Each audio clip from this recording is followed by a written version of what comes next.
Rhythm number 24 is Piece by Piece. I think you're seeing where I'm headed now with all these small chord inversions, breaking them into pieces, adding riffs. Number 24 is just yet another sort of extension of that thinking. So let's play it.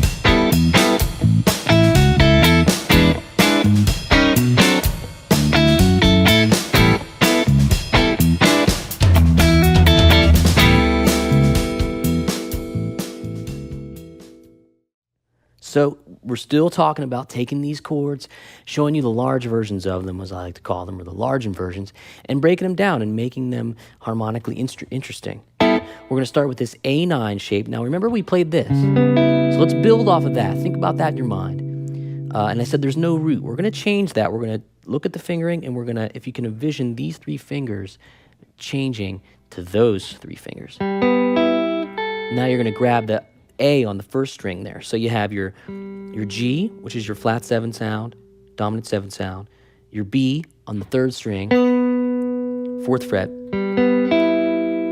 that's your 9th sound. Then your 5th underneath this string here, which is your E, and then the root note. But it's nice because you have all this interesting stuff happening in the lower register. The bass player is doing his root thing. You're ready to go. You're making some cool stuff.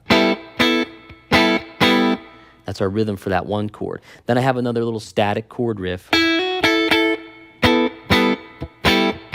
We're going to hammer on from the E to the F sharp. Isn't it funny how we just keep sort of playing that riff in different spots, and it sounds different because, you know, we're not playing the same old thing all the time. We're playing different rhythms and different styles and feels and tempos. So if we start with that.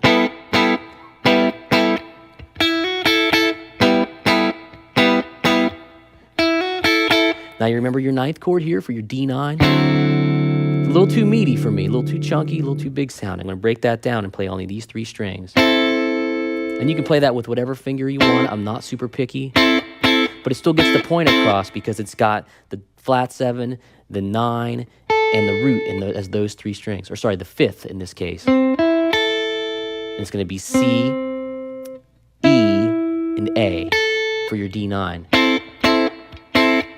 Play your riff. You're going to bar those when you play those, mind you. Back to your 1. Then one of my favorite 7th chords. Remember, we're mixing 9s and 7s. It's totally okay.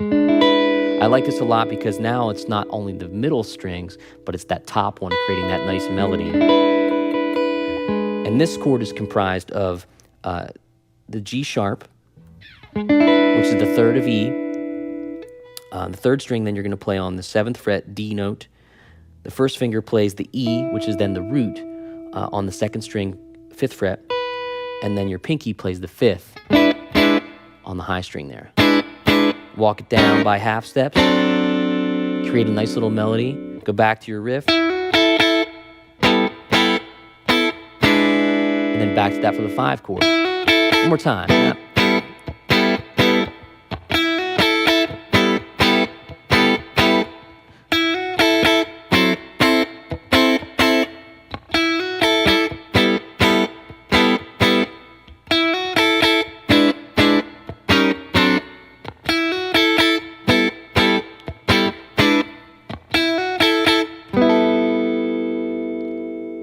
9s, 7s, mix them all together, play some cool stuff. Let's move on.